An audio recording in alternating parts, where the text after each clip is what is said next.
নমস্কার। আজকে বলবো মকর সংক্রান্তি 14 তারিখ না 15 তারিখ। এবছর মকর সংক্রান্তি পড়েছে আপনার 14ই জানুয়ারি। 14ই জানুয়ারি 29শে পৌষ বুধবার মকর সংক্রান্তি পড়েছে। অমৃত যোগ হচ্ছে সকাল 7টা 6 মিনিটের মধ্যে, পুনরায় 7টা 50 মিনিট থেকে 8টা 32 মিনিটের মধ্যে।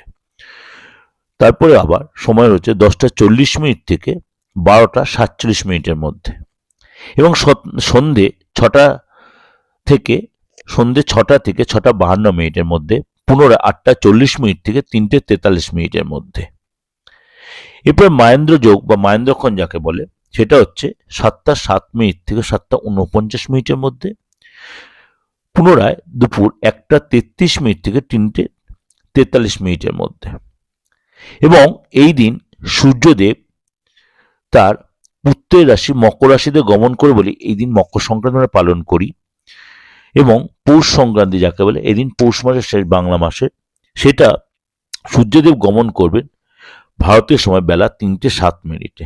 নমস্কার, ভালো থাকবেন। অবশ্যই আপনাদের এই নিয়ে আরো ডিটেলে প্রোগ্রাম দেওয়া আছে আমার চ্যানেলে, যদি দরকার আপনি সেখানে সার্চ করে দেখেন। নমস্কার, ভালো থাকুন।